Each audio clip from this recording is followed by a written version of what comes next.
Why was the 1949 Cadillac a turning point in the American automotive world? Well, here's a hint. It wasn't because of the tail fins. Hi there, Rick DeBrule with another chapter in the automotive evolution. And I'm here once again at the Martin Auto Museum. Great collection of more than 180 cars here in Phoenix. And I always talk about the importance and the significance of each one of these cars. And this 1949 Cadillac holds a very important place in automotive history. I'll explain why in just a moment. But first, make sure you like and subscribe. And of course, in the comments down below, let me know what I got right and what I got wrong. There's always something I get wrong. And tell me your Cadillac stories. Does it go all the way back to this 1949 Caddy? Or did your family have something newer? Maybe somebody down the street, a relative?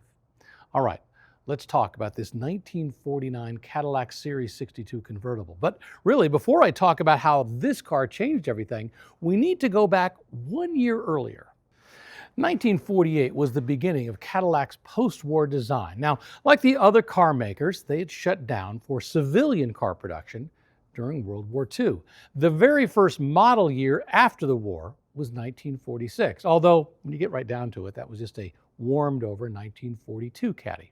In fact, they used the same 346 cubic inch flathead V8 that had been powering Cadillac since the 1930s. In 1948, Cadillac introduced its first true post-war design. The bodies were lower, they were wider, they had the integrated fenders and smoother lines, a much more modern design.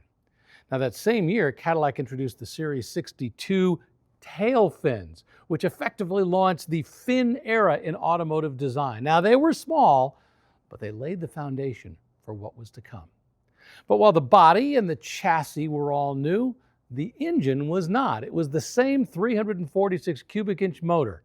They weren't quite ready to launch something new under the hood. That would have to wait until 1949. The engine they put into this 1949 Caddy really changed everything. It was lighter, it was more compact, and it produced more power, and it really laid the foundation for the V8 that would later get dropped into the 1955 Chevrolet just 6 years later. So what made this engine so revolutionary? I mean, after all, there were plenty of V8s during the 1930s and the 1940s.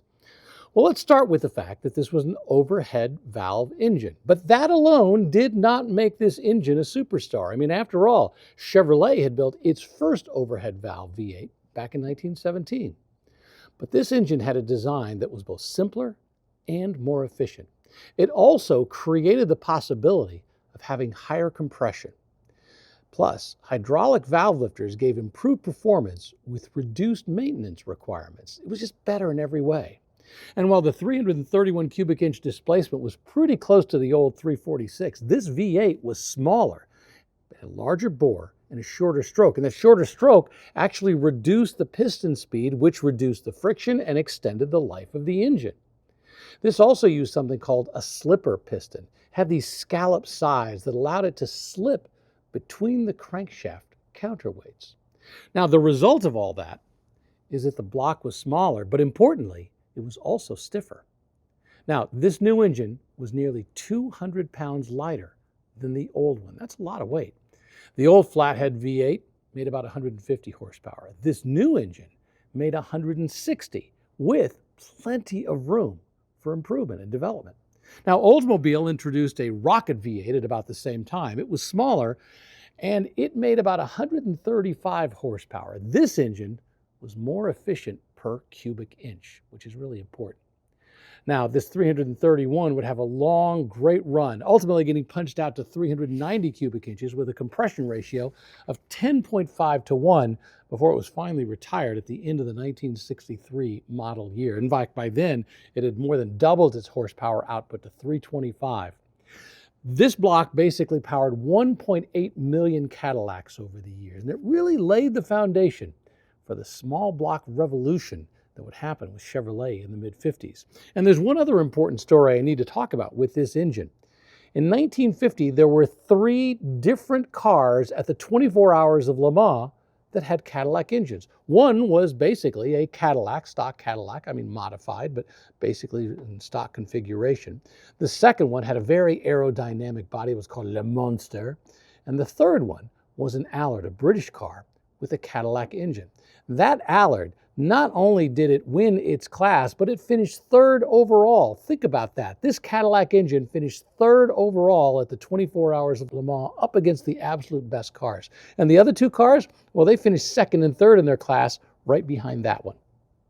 Let's walk around and talk about the styling of our 1949 Cadillac. The body was essentially the same from 1948 to 1949, but there are some subtle differences we'll talk about in a moment. But first, I want to mention this big V up front. This was more than just a styling element that's underneath the Cadillac crest.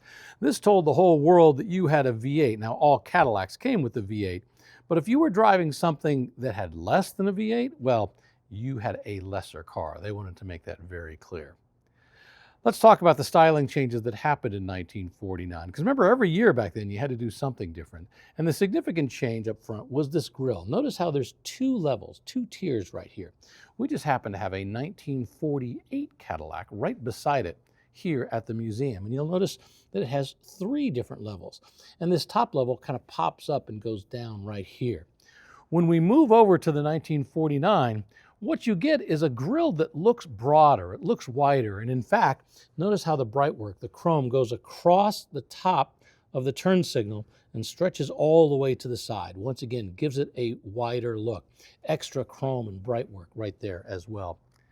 There were actually four different models of Cadillac that were available, the Series 61 and the Series 62. Both of those had 126 cubic inch wheelbases. Overall length was about 215 inches.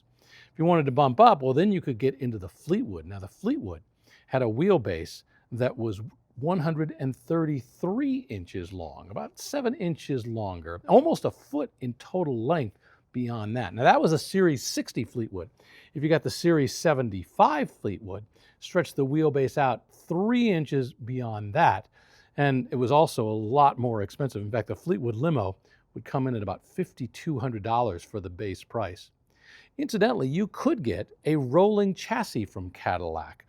So a few were made into special limousines. Most of them were used for things like hearses, and there were about 1,800 of those that were sold that year. Of course, back here we have the beginning of the tail fins. Now, these first appeared in 1948, and the styling is really designed to replicate the look of the P-38 Lightning, a plane that was used during World War II with the twin tails.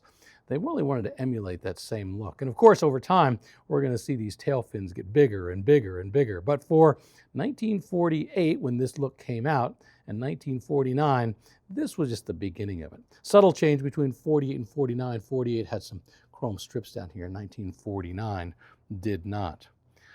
Plenty of great look as you go down the side, much more modern, of course, than that older style, the pre-war look that was being built in 46 and 47. We call these the pontoon fender cars because of the way this fender kind of pops out. Of course, Chevrolet would copy this exact same look because they wanted their cars to have that same feel. Now, this car here at the museum is in the midst of some refurbishment. You'll notice that the door handle is missing. There's some paint issues that need to be addressed, but we're in the process of working on that. And speaking of the 46 and 47 cars, those cars are radically different up front.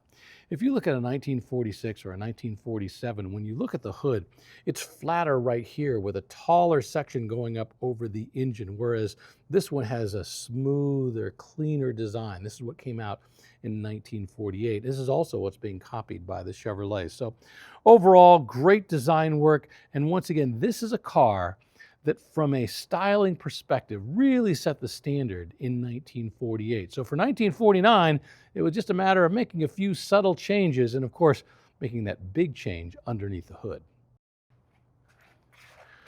When the 1948 Cadillac was introduced, not only did it have an all-new design outside, but it also had an all-new dash as well. Gone was that pre-war old school look. It was replaced by this cool half-dome speedometer with a row of instruments along the bottom.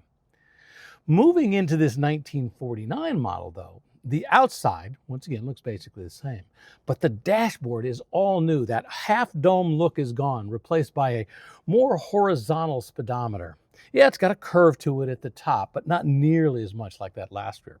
I've often wondered why Cadillac produced that 1948 dash design for just a single year. And in fact, if you know the answer, let me know in the comments down below. I mean, other than the fact they like to change things. The other gauges are still at the bottom, but now they've been moved off to one side or the other. The result is that the instrument cluster looks like it's a part of the dash rather than just being added on, stretches out smoothly across. The speaker is still down here, but the radio has a smaller footprint on the dash. This car has the hydromatic transmission. It was originally developed by Oldsmobile back about a decade earlier, but it was quickly put into Cadillacs. The hydromatic transmission used a fluid coupling to transfer power in place of the conventional friction clutch. And that was really the first mass-produced true automatic transmission. So you think about it, it's 1949. You finally achieved, status here in the United States. You want something that really represents that. Getting a convertible Cadillac with that brand new V8 engine, this beautiful hydromatic transmission. We even have power windows right here. Yeah, it's got a bench seat, but it's a very comfortable one. The back seat, to be honest with you, is not huge, but remember, this is just a two-door. It's not about the back seat. If you want back seat room, well, go get something else. This is about cruising in comfort and style. And if it was 1949 and you had the money to spare, this was absolutely the way to go. By the way, it's not just today that we realize the importance of this car. They knew it was something special back in 1949. In fact, that's why Motor Trend named this Cadillac the magazine's very first Car of the Year winner. Cadillac built more than 92,000 cars for the 1949 model year. Now, that total significantly exceeded production figures from the companies that were its traditional luxury rivals. Packard, long considered a prestige competitor, produced fewer cars overall than Cadillac, and its output was actually spread across multiple series of cars. Lincoln, which had introduced its new post-war Cosmopolitan models, sold substantially fewer units than Cadillac did in 1949.